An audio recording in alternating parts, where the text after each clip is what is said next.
Good morning everyone, today we're going to be talking about the Geometric Labyrinth and how to get an S rank. But before we jump into all of that, if you're new to the channel, I upload NGS content daily, so if you do play this game, I would really appreciate a subscribe as it really helps out the channel. Anyway, without further ado, let's begin the video.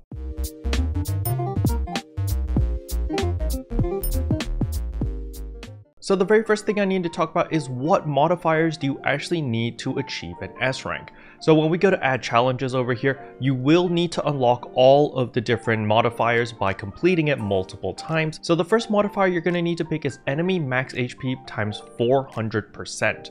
This is a very annoying modifier because it makes all the bosses very tanky and it takes much longer to kill them all. Especially if you run into an equalizing enemy, for example like a Brankle, then it takes forever to kill that. But it is a necessary evil in order to get your S rank consistently. The next one is enemy attack at 300%. Then you're going to take increased rest assign consumption level 5, which means you can only heal once every 1 or 2 floors. The next modifier you're going to get is decreased max carrying limit of sign items, which means you only get 1 revive as well as 6 of the healing flowers, which means you can only heal once since it consumes 6 of them to heal once with the increased rest assign consumption. And once you have these 4 modifiers, you're going to notice attainable quest clear rank is S. However, this requires you to play almost perfectly and not fail any of the side quests. So in order to give ourselves a little bit more buffer and more breathing room to make mistakes, we will be taking Random Challenge B. So when we take Random Challenge B, you're going to notice over here PP consumption plus 30% as well as Photon Blast Gauge minus 90% increased rate. So this doesn't affect your gameplay that much. Sure, the PP consumption is a little bit annoying. The Photon Blast is extremely annoying. However, you're just going to hold off your Photon Blast. You're never going to use your Photon Blast until you get to the Bujin or on floor 6. So with all of these modifiers, you're going to notice that your score multiplier is 883.8%. Attainable quest rank is S, which means you can fail a total of 3 side quests and still get an S rank. However, if you fail more than 3, then you will not get an S rank. So keep that in mind. Now, some of you guys may be asking, Kara, why aren't you taking A or C instead of B?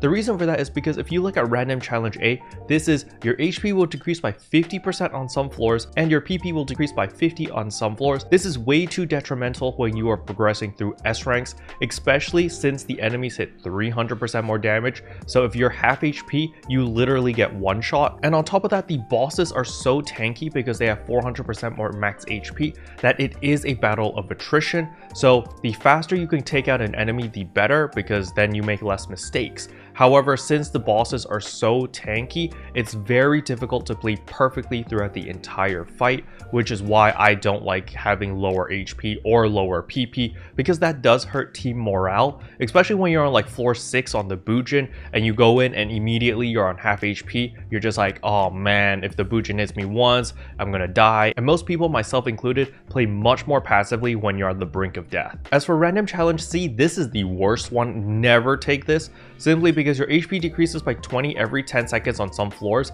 and especially with the max HP plus 400%, you're going to notice that a lot of bosses are going to take a very long time to kill. Many bosses are going to take 4 to 5 minutes to kill even with a party, and if you do decide to run the solo, bosses will take 8 to 10 minutes, which is much longer, and you will lose all of your HP because of this HP drain, which really sucks. However, on top of that, this is the worst one by far, where it's gigantic enemies. There is a chance of any random enemies to become gigantics. The worst part is it doesn't just make one random enemy on the entire floor gigantics, it can make multiple enemies gigantics, and once they're gigantics, especially with this modifier and this modifier, you basically get one shot again, and on top of that, they take forever to kill and they waste a lot of time. So to summarize the modifiers, you want max HP plus 400%, enemy attack plus 300%, increased rest assign consumption level 5, decreased max carrying limit of sign items level 4, as well as Random Challenge B. And just by running this, especially if you are running in a 4-man party, you can pretty consistently get an S rank. However, team composition can make your life much easier. Yes, you can run all of those modifiers, go in with 4 Bravers and still get an S rank. However, if you have a proper team composition which complements each other, then it will make the run a lot more easier and a lot more smoother. So what do I recommend? There are two classes that I highly recommend. The first class is of course a ranger. Simply because of blight rounds over here, you can see that it actually increases the entire party's DPS by 20%. However, if you get blight rounds reinforced over here, it's going to bump that up to 25%. So that is a 25% party buff just by applying a blight round on a boss, on a part, or on whatever. So it is extremely helpful because you're not just giving yourself 25% more damage, you're giving the entire party. So the nice thing about the ranger is you can just run ranger main class and have the subclass on whatever class you actually enjoy playing. So for example, if my party is really struggling, I can run ranger braver, and all I would need to do is switch to a rifle, apply my blight round, and switch back to my katana and just play regular braver until the blight round disappears, switch back to my rifle, apply blight round one more time, and go back to my katana. And this is still worth it because it is increasing everyone's DPS by 25%, which is going to make your life a lot easier when progressing through the geometric labyrinth. The next class I highly recommend is of course a Techter. So the Techter has a new skill called overemphasis. Well, this has been in the game for quite some time already, but it is extremely overpowered in the geometric labyrinth. So what overemphasis does is it recovers PP and HP as well as temporarily increasing the max PP for both yourself and other characters in your party by 50. So while you're progressing through the geometric labyrinth, you're going to notice that you will get some side tasks where it's like, don't use any rest assigns or use a maximum of 5 rest assigns. So what a Techter can actually do is you can use overemphasis in order to heal up yourself as well as your teammates without failing any of those side tasks, because overemphasis is a skill. And what's even better is you actually have a max enough stock of 2. So you can use this twice, and it has a 30-second duration. So 30 seconds of everyone gets extra PP, and it heals everyone a significant amount of HP. So this is very powerful. Basically, you get 1 minute of just God mode, which is really nice. However, on top of that, if you do need to apply emergency healing, there is the rest of field Techter. So this is very similar to what the Force has. It's whenever you use a rest assign or a healing potion, it actually applies an AoE healing around you, which can heal other players as well. However, the Techter one is slightly better because it increases the amount of HP healed as well on top of that. So let's say there's a side task where it's like, don't heal more than 5 times. The Techter can actually just heal once and heal the entire party a significant amount if they are out of overemphasis. But you know, obviously you want to use overemphasis first because this takes priority since it doesn't penalize you for using it. Now on top of that, there is Shifta and D-Band, which is a godsend. So why is this so useful? Simply because you can see over here potency is increased by 5%, so we deal 5% more damage. Apply that with the weak bullet, so you get 30% more damage as a party, but you also gain 10% damage reduction. Now the effect duration is only 60 seconds, but if you take Shifta D-Band extension, it actually lasts 180 seconds, which is 3 minutes. And on top of that, there are a bunch of other buffs over here which can increase how often you physical and elemental down an enemy, as well as deal extra damage when you do an elemental or physical down. Not only that, it also gives you 20% more PP regeneration, which is extremely useful in keeping DPS uptime. So if you are struggling in the geometric labyrinth, make sure that you do have a ranger as well as a Techter. However, you may have noticed that these two classes are range classes and may be a little bit squishy. So if they accidentally take aggro, they're most likely going to be put under a lot of pressure and may die pretty quickly. So we need someone to tank. So this is where the melee classes come in. So for me personally, I take this role as a braver simply because I deal the most damage and I can hold aggro. So it doesn't really matter what class you play, as long as you can maintain aggro as well as stay alive throughout the entire encounter, that is fine. So you can either play hunter, fighter, or braver. These are my recommendations. You could do bouncer as well, however bouncer is a little bit more difficult. I'd say the ranking and difficulty from easiest to hardest would be hunter being the easiest, then braver, then fighter, then bouncer. The reason I say hunter is the easiest is because you have the most cheat deaths as a hunter, because you do have hunter's physique over here, which gives you a whopping 70% damage reduction. You have flash guard, which gives you another 20% damage reduction. You have iron will, which is a cheat death, where an incapacitating attack will leave you at 1 HP and a moment of invulnerability when this skill is triggered, and this has a 3-minute cooldown. However, it lasts for 10 seconds.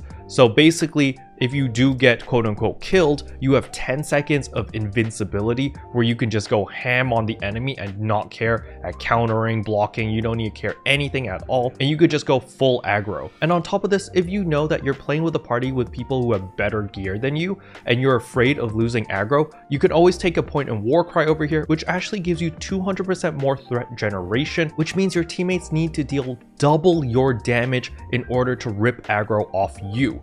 So having this is going to make your life much easier. And keep in mind, you can just run Hunter main class. So for example, let's say that you're like me and you have a very nice katana, but you don't really have many Hunter weapons.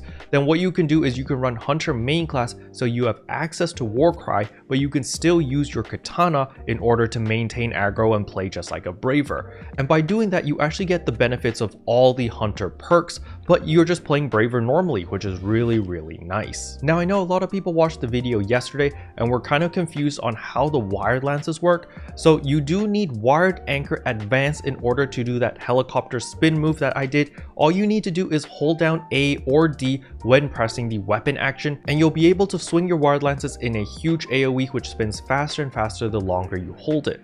So the power of the wired lances is actually crowd control. Since you're hitting multiple mobs in very quick succession, you actually stun lock all of those mobs for a very long time, for about 5 to 6 seconds, which is incredibly useful, especially when all the mobs are one-shotting people. And so keeping them stun locked means that they can't do anything and the rest of your team can take them out very easily. So that is the power of the wired lance. However, the wired lance has a very big weakness, and that is single target damage. So for example, if you're fighting a boss, I do not recommend using the wired lances fighting a boss, simply because your single target DPS options are very limited. You have Hail Razor, which literally takes like 5 seconds charge up to hit once, or you need to gamble on the enemy hitting you twice in order to do a counter attack, and that is just not a very solid strategy when you're trying to hold aggro, because your teammates are just going to be going ham on the enemy from range, and if you lose the aggro, they are most likely going to die. So we've covered 3 out of the 4 classes, so that is Ranger,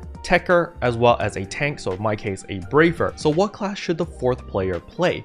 Well, it's really up to you, and it depends on your situation when progressing through the pyramid. If you're having a lot of trouble getting to Bujin, then I recommend having a Force, simply because the Force has a lot of AoE and has the ability to kill a lot of trash mobs extremely quickly, which will make your life a lot easier when progressing through the pyramid.